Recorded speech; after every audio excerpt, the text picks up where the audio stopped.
So I was feeling kind of nostalgic and I was feeling kind of hungry.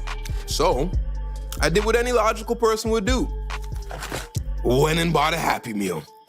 The Happy Meal was introduced in 1979, but became widely popular in the 80s and especially the 90s. For those of you who were around back then, I'm sure you can attest. This right here was a game changer. Not only did you get your choice of burger or McNuggets, not only did you get a portion of their world-famous fries, but on top of all that, you'd get a mother-f***ing toy.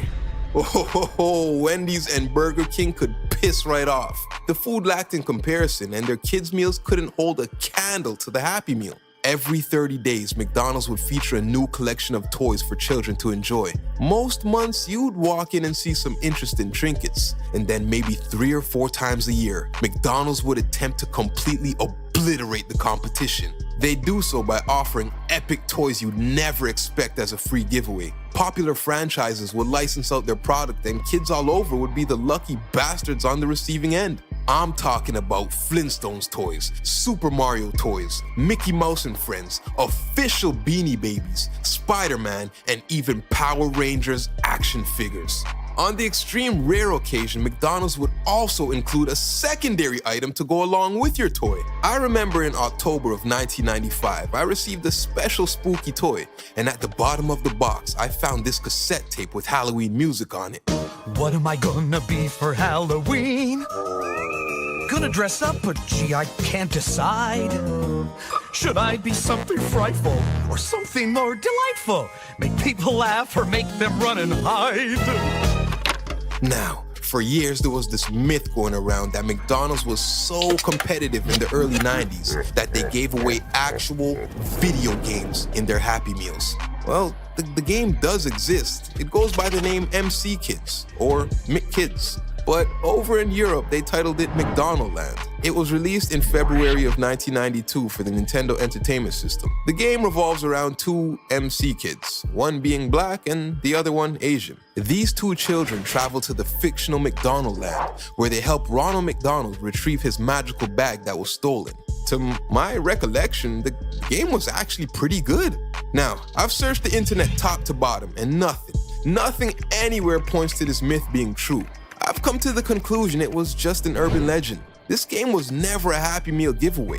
In turn, I'm not sure what's more sad. The fact the myth was a hoax, or the fact that in 1992, people actually went to the store, laid their eyes on a McDonald's video game, said to themselves, oh, this must be a great game, and paid retail price for it. Or even worse, some sadistic parent out there bypassed Mega Man, Mario, and Contra and said, I think little Billy will enjoy the McDonald's game more. Now, I haven't had McDonald's in quite some time, but I can confidently say it tasted a lot better back in the 90s. Either that or I've just simply outgrown this shit. But at least the Happy Meal still comes with fun toys for kids to play with.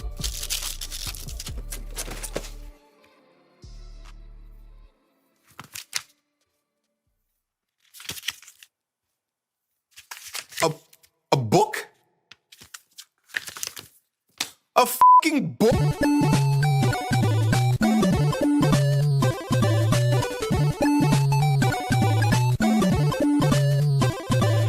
MC Kids is a 2-player action platformer published by Virgin Interactive. It was released in 1992 for the NES. We can immediately address the elephant in the room. This game was clearly inspired by Super Mario Bros. 3. Some, not me, some may even call it a blatant ripoff. It features an overworld level select map, like Mario. You go from platform to platform, like Mario, and you run, duck, and throw objects at enemies while collecting coins, or golden arches.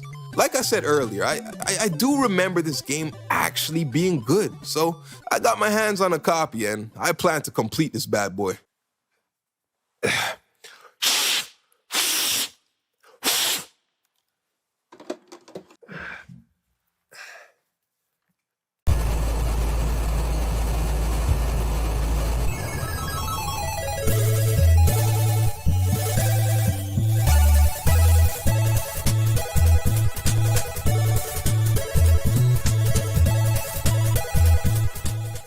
Okay. Off rip, I gotta admit, the game has some really great music. I mean, I'm only at the title screen, but listen to that.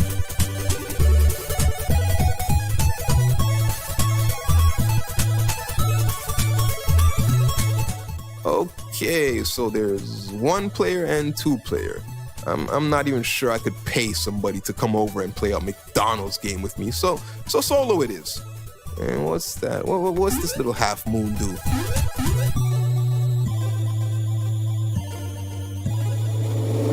Bruh. Oh, it turns me into a black kid. Well, duh.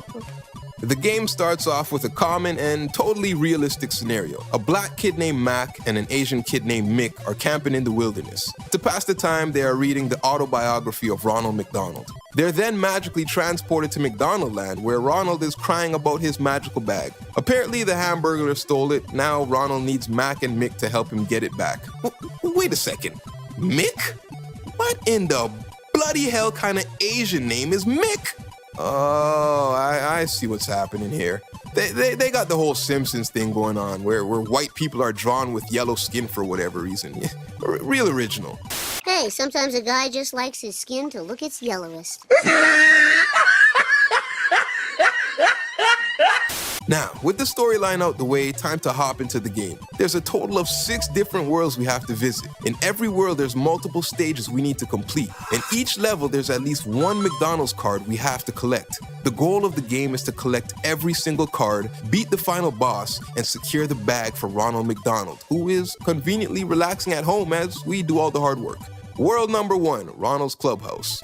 Level 1 is basically a tutorial. You're introduced to the mechanics and controls of the game. You run, you jump, dotted lines get filled up with these blocks, now you're able to ride them. You collect golden arches to unlock bonus games. Your life bar is in the top left corner. Lose these and it's game over. You move from left to right, killing everything that stands in your way. Eventually, you'll see your first McDonald's card. This is when we're introduced to the upside down mechanic. When you see these little gears, you can run towards them at full speed. If you touch this gear when your character is at max speed, gravity shifts and you're now stuck upside down. Only way to revert this is by running over the gear again. We're also introduced to these annoying back to start blocks. Dear God, if your character so much as grazes it, all the way back to the beginning of the fucking stage you go. Avoid these at all costs. Now that the card is secured and we're no longer upside down, time to cross the finish line. Hey, look at that. Mick is so happy he comes to give us a high five. Hey, levels 2, 3, and 4 when the enemies get weird. There's a bunch of bears, spiders, piranhas, big chickens, and tiny chickens you have to kill. I guess those are McNuggets and McChickens? I don't know. Murder everything that gets in your way, grab the cards, and exit. Well, the world map claims we only need to collect 4 cards, so let's go see what Ronald has to say about our progress so far. He's proud of us, and he sends us over to Birdie's house where the Hamburglar was last seen. We then cut to the book again, where Mick and Mac's name appear in Ronald's autobiography. Somehow. Since Birdie is a bird, she lives in a treehouse way up in the sky, so expect the upcoming levels to be cloud-based. We speak to her and she will not give us Hamburglar's location unless we find 5 cards. What an asshole. Birdie level number 1. It starts with the card just taunting you, floating above your head as you wonder how to get it. While attempting to grab the card, I discovered the power jump. Hold down and jump, and you'll jump slightly higher. But that wasn't high enough to reach the card. You go through the level fighting these cloud shark thingies. I don't know, maybe they're fish fillets. You make your way all the way up to the clouds and then you have to fall down to the card. On my way to the finish line, I discovered a secret zipper that leads to some 1-ups and another secret Hamburglar card. Level 2 is where the difficulty starts to ramp up. I died several times trying to get this fucking card, and it was all because of this slippery ice, stupid ass McFlurry monsters, and breakaway snow that sends you straight to the pits of hell. Level 3 is a cool little maze stage. Nothing to explain here, you just gotta explore every path until you find the card and exit. Level 4 starts to get cryptic. I had to fuck around for about half an hour to find these hidden cards. You literally have to break the game and go behind the clouds where your character can barely be seen.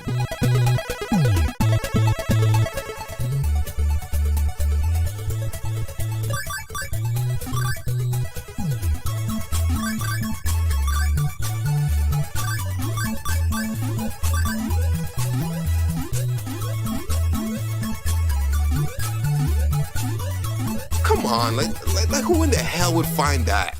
Level 5 has more angry McFlurry monsters and bears just waiting to be put out of their misery. After bonking a few of these pricks over the head, you'll find a card on a high-up platform. In level 6, the card is right in front of your face, but it's hidden behind some back-to-start blocks. So you go all the way down, then come all the way back up, grab card, and for goodness sakes, avoid those damn back-to-start blocks or you will have to do everything all over again. Now we have all the cards for Birdie. She better be f***ing satisfied. Great.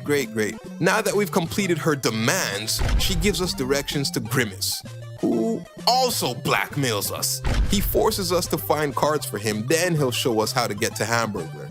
I just want to point out here, Ronald McDonald has some shitty friends. Everyone seems to know where his bag is, but they won't give up the information unless we find these stupid cards. Grimace, level number 1. There's bears, a weird drill-looking guy. The card is fairly simple to find. In level 2, you'll encounter these new moose enemies. You'll also be tasked with some tricky platforming. There's a bridge that disintegrates if you stand on it too long. Stay along the top and you'll grab the card, and then just fall through the finish line. Level 3 is a son of a bitch. Yeah, your mom is a bitch, level 3. You're forced to platform way up in the air on these floating trees. You'd better not fall, because you will most likely fall into a hole. Be prepared to lose a few lives here. Level 4 makes me sick. No, literally. It starts off tempting you with the 1-ups. Take one of them and keep going. If you get greedy and take both, you'll plummet to your death. Not speaking from experience, a friend told me. Then, you make your way past all these nausea-inducing waterfalls. The pattern of white and blue lines moving at Mach speed can seriously make you dizzy. Look at this shit. Level 5 has these stupid fish fillets that will kill you over and over and over. It's at this point in the game they crank up the difficulty to unnecessary levels. Remember, this is a game for kids. Not just any kids, but MC kids. Level 6, you take a leap of faith to your left and get killed. After learning where to land, go through the zipper and get the card. Now, just when you thought you've seen it all, you have to carry this boat through the whole level. Throw it on top of a waterfall and pray. Just pray you don't get hit. If you get hit, you will fall through the waterfall where the moving background will cause you to Ralph all over yourself. I'm currently covered in my own filth. After a few attempts, you'll find another card. Now exit and never play this nauseating stage ever again. Now that we've done everything Grimace demanded, he builds us a trail to the professor. We meet the old geezer and he was so kind to build us a rocket ship. But of course, before we can use it, extortion. He won't let us use the ship unless we find cards for him. Wait a second. Do you see what I see? A white person. An actual white person. Which further lets me know that Mick was actually supposed to be Asian. Okay, so now Mac and Asian Mick are at the space station, where they must avoid fallen comets, fish fillets, and piranhas. This level here features one of the most difficult cards to obtain. You have to walk on water like Jesus Christ himself, all the way over here to the left to get the card. Trust me, I spent about 20 lives trying to pull this off.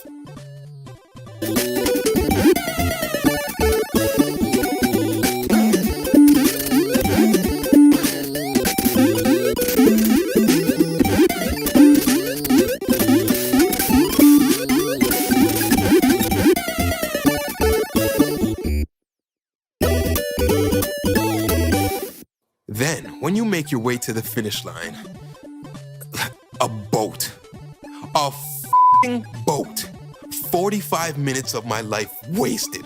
I'm walking on water when there's a f***ing boat waiting for me at the finish line?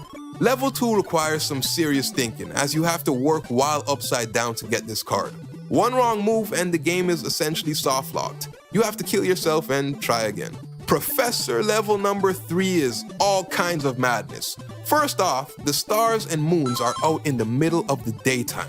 It is f***ing daytime. Then there's bears and squirrels with binoculars. Whoa, what the hell is going on there? We're also introduced to the false finish lines for the first time. You cross this red line, the stage ends, you lose your card, and you must start all over again. After a leap of faith, you'll find this card and the real finish line over here by this tree. Level 4 is pretty straightforward, but nailing the timing on these fallaway platforms might be a bit tricky. Level 5, it appears that you need to walk on water once more to access this hidden card. But I'm not falling for that again. There will be a boat waiting for me near the finish line. Nope, no boat this time. So I spent the next 30 minutes trying to walk on water for about 10 consecutive seconds without the fish eating me. You would have to play it to understand how difficult the water mechanics are. Now that we've done all the chores for this prick, time to get out of here. Mac and Asian Mick blast off into space where they meet Cosmic. He warns us of the low gravity on the planet and then demands we find cards for him if we want to know where Hamburglar is. Great, the alien is an asshole too. Cosmic level number 1. You'll die several times as you try to avoid these tongue things that pop out of the ground and drag you into the underworld. If you follow this little arrow here, you'll find the secret area where the card is hiding. Pretty simple. Level 2 is the land of processed cheese. You make your way trial and error style through this maze until you eventually learn where to go. Not too bad. Level 3 is an annoying test of sanity. The card is right in front of you, but you must pull off this tricky baby jump. I cannot explain to you how difficult this is. You have to play it for yourself and realize how high the gravity launches you. You have to give the slightest of taps to the jump button to get this card, then avoid a ton of enemies. And if you don't want to rip the hair from your scalp, do not, I repeat, do not go anywhere near the back to start blocks that the programmer sadistically placed here. Then cross the finish line. Level 4 is an endurance test. You're basically free falling and must avoid the trampolines to get to the finish line at the bottom. We can finally exit space and make our way to the Hamburglar. But of course, when we arrive, he needs us to find cards for him. Mac and Asian Mick agree. You mean to tell me I've been tracking this thieving ass bastard down for the past 5 hours, and when we finally get to him, we're gonna help him? Hamburglar level number 1. We are officially in hell. Fire, brimstone, and red everywhere. I don't even know what brimstone is, but I'm sure that's it. All that's missing is Satan himself. Oh wait, there he is. Bleh. This level is hard as shit. You must avoid falling hazards, run across collapsing bridges, traverse on top of lava, then make an extremely tricky super jump to get this card. Level 2 is the hardest level in the whole damn game. No kid has ever beaten this without asking for assistance. All the same hazards as the previous level, but now there's this godforsaken treadmill. This thing shifts between regular controls and inverted controls on the fly. So 1 second pressing left makes it go right, and then it'll switch to pressing left makes it go left. Once again, I can't put it into words how difficult it is to get used to this. I died over and over, but oh man, once you beat this level, you feel accomplished. Until level 3, the new hardest level in the whole damn game. They had intentions of making little kids all over the world lose their minds. Fire, brimstone, platforming, collapsing bridges, treadmills, upside down nonsense, and back to fucking start blocks. This part right here, you must control the treadmill upside down. So now, not only does the treadmill do the opposite of what you tell it, now you're upside down, so it creates this weird double negative aspect, and once again, you will not understand the difficulty in this task unless you tried controlling it for yourself. Get the card, exit, and never look back. Remember at the start of this video when I was doing the bare minimum to get by, and I skipped those 2 levels in the first world. Time to go back and clear them, cause now I'm going for the 100%, damn it. Now that I've been through literal hell, grabbing these cards was a breeze. Now that I've collected every card in the game, I have 2 options. Complete the final level or go play the bonus stages in Ronald's puzzle world. I hear the stages are for expert players, so let me go see what all the fuss is about. Okay, puzzle world level number 1.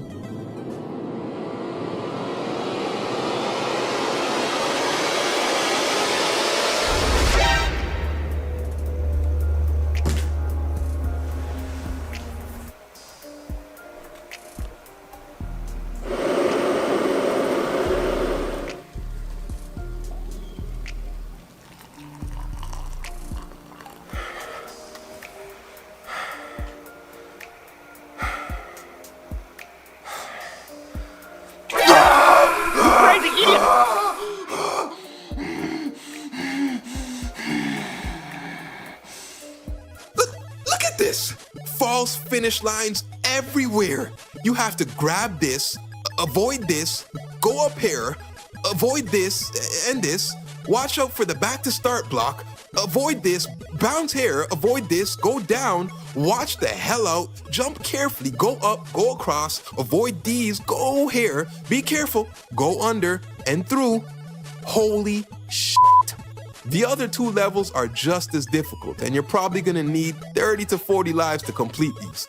But now that the challenge is out the way, time for the final stage. After we gather all the cards for the Hamburglar, he decides to show us where Ronald's bag is. We enter the stage, cross some lava, and we find the bag. But this bag isn't a regular bag. It's possessed! You defeat waves and waves of enemies that hop out of the bag. Towels, magic wands, bunny rabbits, and a hat. After defeating them all, just simply grab the bag to activate the final cutscene. All in all, it's a really good game. You know, maybe not a masterpiece, that was just clickbait, but I'd seriously consider this a top-tier Nintendo game. What more could you ask for?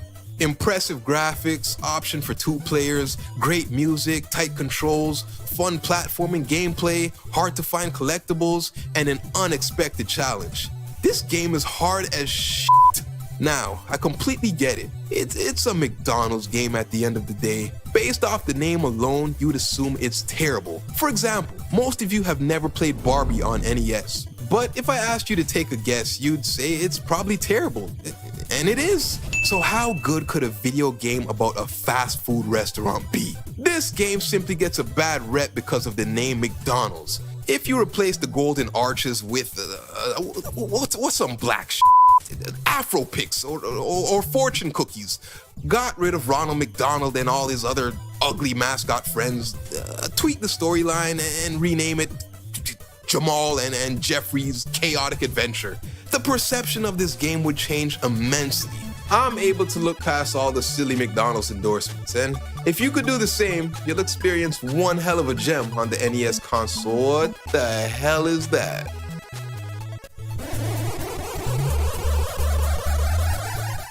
So, I was feeling kind of nostalgic, and I was feeling kind of hungry. And that's it for today, guys. If you're still watching, I consider you my people, and I appreciate you. If you enjoyed the video, drop a like and consider subscribing. I have a bunch of other videos you might find interesting. Until next time, eat healthy, chase your dreams, and do what you love. Ryan Banks, signing out. Gimme my music. I move in the nighttime, shit, everything I do in the nighttime. Make 1 turn 2 in the nighttime. Zoom from that bright light, move by my right side. Crew in the spot and it's like 2 o'clock. Wrist never been in cuffs, evident.